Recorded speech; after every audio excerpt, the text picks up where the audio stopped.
नमस्कार। मैं अमित कुमार, आप देख रहे हैं लाइव भारत। और आज मेरे साथ है शहर की जानी मानी हस्ती, जिन्होंने एक छोटी सी उम्र में अपना अलग ही मुकाम हासिल किया है, अलग ही नाम किया है। और अभी अभी हाल ही में उनको एक वर्ल्ड रिकॉर्ड उन्होंने बनाया है, तो इसके लिए भी उनको नवाजा गया है। आ, उनका परिचय है, उनका नाम मैं बताऊंगा। उससे पहले मैं आपको बता दूं कि उन्होंने एक अपनी छोटी सी उम्र में इतना बड़ा जो मुकाम हासिल किया है, और आज पूरे देश में जगह जगह जाती हैं और जगह जगह उनको बुलाया जाता है। जहाँ भी उनके कंसर्ट होते हैं वहाँ उनको बुलाया जाता है और उनको सम्मानित किया जाता है। तो मेरे साथ हैं ऋचा भाषणे, जिनको world record of book of admire art से नवाजा गया है। तो आइए हम उनसे बात करते हैं उनकी जर्नी के बारे में। सबसे पहले बात करेंगे उनका इंट्रो, उनका फुल इंट्रो। मैम। हेलो, नमस्कार। मेरा नाम ऋचा वासनी, मैं Richa nail artist and makeup artist हूँ। एटा डिस्ट्रिक्ट की nail artist and makeup artist. अभी हाल ही में आपको वर्ल्ड रिकॉर्ड से नवाजा गया है। क्या है वो वर्ल्ड रिकॉर्ड, और क्या उसकी क्या उपलब्धि है, और कैसा लग रहा है आपको वो लेकर? मुझे जो अवार्ड मिला उसका नाम है world record of admirable art. मुझे ये अवार्ड मिलके बहुत खुशी हो रही है। ये मुझे जुलाई में मिला था।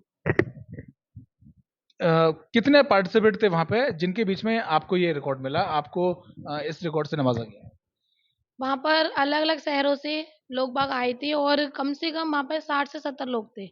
और उसमें पार्टिसिपेट जिसने किया था वो ओनली 30 लोग थे। और यहाँ पर मेरे को ये अवार्ड मिला था और मेरा मेन बात ये मोटिव ये था उनका मुझे अवार्ड देने का कि एटा डिस्ट्रिक्ट में इकलौता मेरा ही काम है जो मैं नेल आर्टिस्ट हूँ। तो ये अवार्ड किसके द्वारा आपको दिया गया? ये अवार्ड मुझे बॉलीवुड विलेन फेमस रजा मुराद सर के थ्रू मिला गया। अच्छा, रेयामरा सर के द्वारा आपको ये उनके उनके हाथ से आपको ये मिला। बहुत बढ़िया। ये भी बहुत अच्छा अचीवमेंट है कि आपको एक बहुत बड़े सेलिब्रिटी रेयामरा सर, जिनकी कई फिल्में हिट हुई हैं इंडस्ट्री में, उनका नाम ही इस तरह का है कि लोग हर कोई जानता है उनके बारे में। उनकी कई सारी अच्छी फिल्में आई हैं और उनके द्वारा आपको ये रिकॉर्ड आपको ये मिला। तो कैसा फील हो रहा है आपको ये रिकॉर्ड उनके हाथ से लेकर के? मुझे बहुत अच्छा फ़ील हो रहा है, उनके हाथ से मुझे अवार्ड मिला। क्योंकि मेन बात मैं उनसे मिलना भी चाहती थी, इस बहाने मैं मिल भी ली और मैंने उनको पास से बहुत पास से देखा कि वो रियली एंड मेन बात वो जैसे मूवीज़ में दिखाते हैं ना कि वो विलेन है, रियल लाइफ़ में विलेन नहीं, रियल लाइफ़ में वो बहुत अच्छे हैं। तो ये मैं देख रहा हूँ कि यहाँ पे इस अवार्ड के अलावा भी आपके कई सारी ट्रॉफीज, कई सारे आपको गिफ्ट्स मिले हुए हैं। तो ये सब क्या है, और ये सब कहाँ मिले आपको, और ये सब लेकर के कैसा लग रहा है? ये सभी जो आप अवार्ड देख रहे हैं, ये तो छोटे-मोटे हैं, मुझे मिलते रहते हैं और भी हैं, पर ये थोड़े बहुत मैंने लगा रखे हैं यहाँ पर। ये मुझे इनवाइट किया जाता है, कुछ इवेंट्स वगैरह होते हैं, इवेंट्स होते हैं और जो यहाँ पे वो होता है प्रोग्राम होता है मेकअप का, वहाँ पे मुझे इनवाइट किया जाता है और बेस्ट मेकअप आर्टिस्ट या बेस्ट नेल आर्टिस्ट का मुझे अवार्ड मिलता है। जैसे कि मैं देख पा रहा हूँ कि आपका मेन जो काम है आपका, और आप जिसमें आपको ये रिकॉर्ड मिला है, वो है नेल आर्ट। तो थोड़ा सा हमारे दर्शकों को बताएंगे नेल आर्ट एक्चुअली है क्या ये? नेल आर्ट एक आर्ट है जो नहीं आज के टाइम में हर कोई फैशन के मामले में रहता है और फैशन का दौर चल रहा है कि नेल्स होते हैं जिसके अपने खुद के nails natural nails long nails होते हैं उस पे वो खुद के नेल्स पर आर्ट करवाते हैं और ये nail paint permanent nail paint होती है। ये आराम से 4 to 5 वीक स्टे रहती है और आप अदर लेते हैं जो नेल पेंट वो इतने टाइम तक स्टे नहीं रहते और इसकी आर्ट बहुत अच्छी होती है। और इंसान जिसके अपने नेचुरल नेल्स छोटे होते हैं उनको नेल्स को मैं बड़ा करके उन पर काम करके नेल आर्ट करती हूँ। अच्छा, जिनके मैंने सुना है कि जिनके नाखून खराब होते हैं उन पे भी ये हो जाते हैं, उनके भी नाखून अच्छे हो जाते हैं, वो कैसे? जिसके नेल्स खराब होते हैं, उनको भी मैं सही कर लेती हूँ, लेकिन ये एक टेक्निक होती है। सारी सबकी अलग-अलग टेक्निक है और उन पर आर्ट भी कर सकते हैं, बट मैं उनको सजेशन यही दूँगी जिसके नेल्स बहुत ज़्यादा ही खराब हैं, वो नेल एक्सटेंशन नहीं करवाएँ तो ही बेस्ट है। क्या ऐसे लोग क्या आर्टिफिशियल नेल्स भी लगा सकते हैं क्या? हाँ जी, बिल्कुल, आर्टिफिशियल नेल्स हैं, प्रेस ऑन नेल्स हैं, वो यूज़ कर सकते हैं, बट जो ग्लू होता है ना, वो ग्लू नहीं यूज़ करके उसके साथ टैब आता है, टैब को यूज़ किया करें। चलिए, तो ये तो आपने टेक्निकल जानकारी दी और अवार्ड्स के बारे में आपने बताया, लेकिन मैं देख पा रहा हूँ कि ये मुकाम इतना आसान तो नहीं होगा। आपके साथ कई सारे चैलेंज भी आए होंगे। तो अपनी थोड़ी सी जर्नी बताएं कि सबसे पहले मुझे ये बताएं कि आप में ये नेल आर्ट करने का कहाँ से आया, ये कहाँ से ये शौक आया कि मैं नेल आर्ट करूँ और फिर मैं इसको आगे एज ए करियर इसको मैं लूँ? एक्चुअली नेल आर्ट करने का शौक मुझे खुद के से था, क्योंकि मेरे खुद के नेल्स बहुत बड़े रहते थे, मैं लॉन्ग नेल्स रखने का बहुत शौकीन थी। तो बहुत टाइम से आई थिंक 5th या 6th क्लास से ही मैं नेल्स लॉन्ग रखती थी और फिर मेरा मन हुआ कि मैं थोड़ा आर्ट करके और इनको सुंदर बनाऊँ। तो मैं अपनी ये जो नेचुरल नेल पेंट मिलती है मार्केट में, उन्हीं नेल पेंट से नेल आर्ट करती थी। और फिर मैंने देखा कि नोटिस किया कि हमारे एटा में नेल एक्सटेंशन होता ही नहीं है। क्योंकि जब तो हम छोटे थे तो हम ज़्यादा ध्यान दे नहीं सकते थे कि यहाँ पे मार्केट में क्या है, क्या नहीं। जब बड़ी हुई तो ध्यान दिया, तो फिर मैंने सोचा एटा में जब नेल एक्सटेंशन नहीं है तो मुझे ही स्टार्ट करना चाहिए।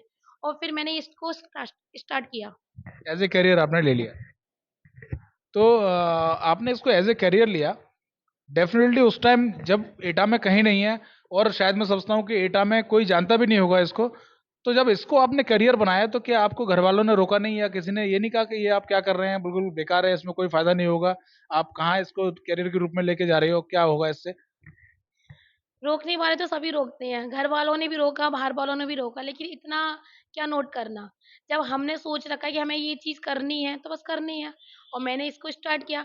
घर वालों ने तो ये भी बोला था कि ये इन्वेस्ट करना बेकार है, यहाँ पे एटा में नहीं चलेगा। बट मैंने सोच रखा था कि एक ना एक दिन तो काम आएगा ये, और मैंने इसीलिए स्टार्ट किया काम।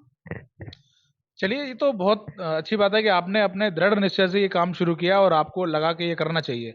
लेकिन आपका क्या थॉट प्रोसेस था कि जो एक्चुअली यहाँ पे वर्किंग वूमेन तो है नहीं, सारी की सारी मोस्टली यहाँ इटा में देखेंगे तो छोटी सिटी है, छोटा टाउन है, और छोटी सोच के लोग हैं यहाँ पे, तो सारी की सारी यहाँ पे हाउस वाइफ ही होती हैं, सारी अपने घर में ही रहती हैं, सुबह से शाम तक अपने किचन में बच्चों में ही रहती हैं। तो यहाँ आपने आपका क्या थॉट प्रोसेस रहा होगा, आपने क्या सोचा कि वो आएंगी और मेरे पास नेल आर्ट कराएंगी? एक्चुअली मैंने ऐसा कुछ भी नहीं सोचा था। मुझे पता है एटा है, आज भी एटा 70% एग्रीकल्चर पर डिपेंड है। तो बट मैंने ये सोच के ये स्टार्ट किया था कि एक ना एक दिन तो काम आएगा, और सभी को इसकी नीड होती है। बहुत सी लेडीज़ हैं जिनको नॉलेज भी नहीं, नील एक्सटेंशन होता क्या है, तो मैंने उनको बताया भी है। मैंने बहुत से को घर-घर जाके बताया, या जैसे कुछ मीटिंग्स होती हैं, वहाँ पर मैं जाके बताया कि नील एक्सटेंशन होता क्या है, और आज उसका मुझे रिज़ल्ट मिल रहा है।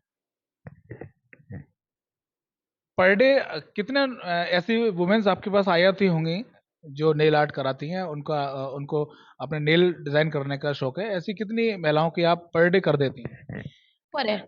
सीज़न होता है तो मैं आराम से पूरे दिन में 5 से 6 लेडीज़ों का कर देती हूँ। लेकिन मेरे पास खुद टाइम नहीं होता, जो बुकिंग करके पहले आ जाती हैं, मैं उनका पहले कर देती हूँ काम। जो बुकिंग के नहीं हो पाते, तो मैं उनको मना कर देती हूँ, क्योंकि मैं भी पूरे दिन में 6 ही कर पाती हूँ, ज़्यादा नहीं करती। क्योंकि ये काम में मेहनत वाला काम है, और आराम से 3 से साढ़े 3 घंटे इसमें लगते हैं।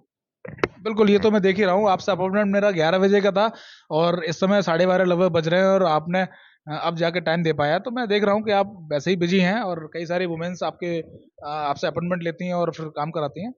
तो चलिए, आपने ये तो बहुत अच्छा सोचा आपने कि चलिए वुमेन्स को एनकरेज करना है, उनको अपनी अपनी कला के बारे में बताना है, और उनको बताना है कि ये भी हो सकता है। तो डेफिनेटली आपने बताया, लेकिन मैं अभी आपसे बात चल रही थी, और पता लगा मुझे कि आप लड़कियों को आगे ले जाने के लिए सिखाना भी चाहती हैं और सिखा भी रही हैं। आप अभी रिसेंटली क्लासेस भी लगाना चाहती हैं, तो उसके बारे में थोड़ा बताइए। अभी फ़िलहाल मैं मेकअप की क्लास लेकर आई हूँ, जो मेरे मेकअप आर्टिस्ट मथुरा से आ रहे हैं।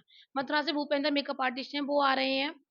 एक्चुअली मैंने बहुत से बात की, बहुत सी लड़कियाँ होती हैं, जैसे मैं तो बाहर निकल गई, लेकिन बहुत सी लड़कियाँ होती हैं नहीं निकल पाती, मिडल क्लास होती हैं, लो फैमिली से बिलॉन्ग करती हैं, वो नहीं निकल पाती। उनके लिए मैं सस्ती में अच्छी क्लास लेके आई हूँ, और उम्मीद ये है कि ये क्लास बहुत अच्छी रहेगी। तो ये थोड़ा सा क्लासेस के बारे में और बताएं कि कितने बच्चे होंगे, और आप कितने घंटे सिखाएंगी, और कितने दिन की क्लास है, और किस तरह से ये डिज़ाइन की गई, जिससे कि हमारे व्यूअर्स को पता चले और वो लोग भी अगर इसका इसका फ़ायदा उठा सकें? ये 3 डेज़ की क्लास है, क्योंकि ये एडवांस लेवल की क्लास है, हैंड्स ऑन प्रैक्टिस है। इसको क्लास का नाम है advance master class workshop. Hands on practice है। ये क्लास रहेगी कि 10 बजे से लेके शाम के 5 बजे तक। यहाँ पे हम प्रैक्टिस भी करवाएँगे। 3 दिन की क्लास है। आप जिसको भी जॉइन करना है वो कर सकता है, क्योंकि ये मेकअप आर्टिस्ट बाहर से आ रहे हैं, वो इंटरनेशनल सर्टिफाइड हैं। तो मैं उम्मीद ये रखूँगी मेरी क्लास बहुत अच्छी जाएगी। एंड आपका क्वेश्चन ये रहा था कि कितने हो गए रजिस्ट्रेशन, तो यहाँ पे लिमिटेड सीट है, मैंने ज़्यादा नहीं रखी हैं। मैं ओनली 12 से 15 रख रही हूँ ओनली, क्योंकि ज़्यादा क्लास होंगी, फोकस कम रहेगा, और वर्कशॉप में कम से कम ही बच्चा होता है, वही अच्छा रहता है। इस क्लास का फीस स्ट्रक्चर क्या रखा है आपने स्ट्रक्चर? फीस स्ट्रक्चर बहुत कम है। ये सोचिए सर, एडवांस लेवल की क्लास बहुत कॉस्टली जाती है, एटा के अकॉर्डिंग मैंने बहुत सस्ती रखी है। वो फीस है ओनली 6,000 रुपये। चलिए, ये रीजनेबल है, और यहाँ के जो गर्ल्स हैं, जो जो वुमेन्स हैं, जो सीखना चाहती हैं, वो अफोर्ड कर सकती हैं। चलिए, ये तो क्लास की बात रही, आप बिल्कुल सिखाना चाहती हैं, अच्छी बात है। लेकिन क्या आपको ऐसा नहीं लगता है कि इस तरह की क्लासेस करके, सीख करके आपके लिए एक नया अपोनेंट खड़ा होगा, आपका कॉम्पिटिटर खड़ा होगा? इसके लिए क्या सोचते हैं? मुझे कोई टेंशन नहीं है। अगर कोई खड़ा भी हो रहा है तो मुझे तो अच्छा लगता है, क्योंकि मेरे एटा का नाम रोशन हो रहा है। क्योंकि मुझे अपना नाम नहीं कमाना, मुझे अपना नाम आगे नहीं बढ़ाना, मुझे अपने एटा का नाम आगे बढ़ाना है। और अगर मैं उनको सिखाऊंगी और मेरे कॉम्पिटिटर खड़े हो जाते तो मुझे अच्छा लगेगा कि एटा में कुछ तो एटलीस्ट स्टार्ट हो रहा है, बहुत अच्छा। क्योंकि हर जगह ब्यूटी पार्लर खोल के बैठ गए हैं, ब्यूटी पार्लर की नॉलेज नहीं है लेकिन फिर भी खोल के बैठ गए हैं। लेकिन एटलीस्ट अच्छी जगह पे सीखने आएंगे, सीखने के बाद वो अपना स्टार्ट करेंगे, मुझे अच्छा लगेगा। इससे मेरे एटा का नाम रोशन होगा। बहुत अच्छी सोच है आपकी। शहर के छोटे से टाउन की लड़कियों को आगे बढ़ाने के लिए, महिलाओं को आगे बढ़ाने के लिए बहुत अच्छी सोच है आपकी कि कंप्यूटर का आपको कोई डर नहीं है। बिल्कुल डेफिनेटली कंप्यूटर, और मैं समझता हूँ कि कंपटीशन ना हो तो मुझे समझ नहीं आता। तो इसको अगर आप एज ए बिजनेस देखते हैं तो मेरी तरफ से मैं आपसे यही कहूंगा कि बिल्कुल जरूर कंपटीटर होना चाहिए। चलिए, आपसे अब थोड़ा सा बात करते हैं कि आपने अगर इस बिजनेस को चुना, आपने इसको कैरियर बनाया, तो बनाने में जब आपने ये डिसाइड किया होगा और आप जब ग्रो कर रही थी धीरे-धीरे आगे, तो कुछ तो आपको परेशानी आई होंगी। घर वालों ने सपोर्ट किया, नहीं किया? किन लोगों ने सपोर्ट किया? किन लोगों ने आपकी टाँग खींची? कुछ बताना चाहेंगे इस बारे में? घर वालों का सपोर्ट ना होकर भी बहुत सपोर्ट है। मैं उनका तो हमेशा एहसानमंद रहूँगी, क्योंकि उन्होंने मैं एक मिडल क्लास फैमिली से बिलॉन्ग करती हूँ। उनका मेरे पापा का इतना बजट नहीं था कि वो मुझको इतनी कॉस्टली क्लास के लिए बाहर भेजें और मेरे को सिखवाएँ। बट फिर भी उन्होंने मुझ पे मेरा इतना सपोर्ट किया कि मुझे बाहर जाने दिया। मैं ये कहती हूँ, अगर कोई भी फैमिली रुपयों से तुम्हारा सपोर्ट नहीं कर रही, कोई बात नहीं, लेकिन बाहर जाने के लिए सपोर्ट कर रही है, बाहर जाना ही बहुत बड़ी बात है। क्योंकि अगर फैमिली रुपए नहीं दे रही, कोई बात नहीं, हम अपने में इतने होनी चाहिए कि हम हमारा इतना अच्छा बिहेवियर होना चाहिए कि हम दूसरों से बोरो कर सकते हैं या फिर हम किसी के थ्रू भी जा सकते हैं। तो मेरी फैमिली ने मुझे बेशक मेरा सपोर्ट रुपयों से नहीं किया, लेकिन मेरा सपोर्ट हर जगह किया। बस उसके लिए मैं हमेशा एहसानमंद रहूँगी अपनी फैमिली की। और रही बात, आपने बोला कितना टाँग खींची, कितना मैं सपोर्ट किया। मेरा मेन सपोर्ट करने वाले मेरे फ्रेंड हैं, इनका मैं नाम हाइलाइट नहीं करूँगी। मैं उनकी जितनी तारीफ़ करूँ उतनी कम है, क्योंकि सारा फ़ोकस उन्हीं ने किया। उन्होंने मुझसे मैंने तो ये सोचा था कि मैं सीख के बैठ गई हूँ, बट उन्होंने मेरे को बोला कि जब तुमने सीखा है तो आगे बढ़ो। और उन्होंने ही मुझे सपोर्ट किया। उन्होंने एक बार मुझसे ये भी नहीं बोला कि तुम इन्वेस्ट कर रही हो तो तुम्हारा वेस्ट जाएगा या नहीं जाएगा, कुछ भी नहीं। बस उन्होंने कहा तुम सीख रही हो तो सीखो और आगे बढ़ो। तो मैं इस काम में आगे बढ़ गई। बहुत अच्छे। आपने जैसा बताया कि आपके साथ फैमिली ने भी आपका सपोर्ट किया, आपके फ्रेंड्स ने भी सपोर्ट किया और आप इस मुकाम तक पहुँची। क्या आप संभावनाएँ आगे भविष्य में देखती हैं इस काम को लेकर के? एज़ ए करियर आपने इसको लिया है, तो आगे क्या संभावनाएँ आप देखती हैं कि हम आप कितनी ऊँचाइयों को छू सकती हैं? क्या संभावनाएँ आपको लग रही हैं? संभावनाएं लगने से नहीं होती, संभावनाएं करने से होती हैं सर। मुझे लगता है जब मैंने इतनी मेहनत की है, मेहनत करने के बाद मैं यहाँ पर आ गई, तो आगे भी मेहनत ही करूंगी और आगे ही जाऊंगी। लेकिन सबसे बड़ी मैं एहसानमंद हूँ, तो मैं ये कहूंगी, मैं एटा के सागर भैया हैं और स्नेहा दीदी हैं, उनकी मैं एहसानमंद हूँ। क्योंकि मैं तो सीख कर आ चुकी थी, मुझे जिसने सपोर्ट किया सपोर्ट कर दिया, लेकिन मैं एटा में काम मेरा किसने स्टार्ट किया, वो है स्नेहा दीदी। क्योंकि उन्होंने ही मेरा काम देखा था। क्योंकि सडनली मेरी एक भाभी है, अंबिका भाभी है उनको बोलूंगी मैं, उन्होंने मुझसे नेल्स बनवाए थे, मैंने उनके नेल्स अपलोड किए थे फेसबुक पर। और मैं अपनी भी नेल आर्ट करती थी, वो अपनी नेल आर्ट भी अपलोड करती थी। तो स्नेहा दीदी मेरे पेज को देखती थी, तो उन्होंने एक दिन मुझे क्वेश्चन किया कि क्या आप नेल आर्ट करते हो? मैंने कहा हाँ जी। उन्होंने मुझसे पूछा नेल एक्सटेंशन भी करते हो? मैंने हाँ बिल्कुल करती हूँ। उन्होंने कहा एक बार मेरे सैलून पर विजिट कीजिए। मैं उनके सैलून पर विजिट करने गई, उन्होंने मुझसे ये क्वेश्चन किया कि हम अगर आपको क्लाइंट देंगे तो आप हमारे क्लाइंट का काम करोगे?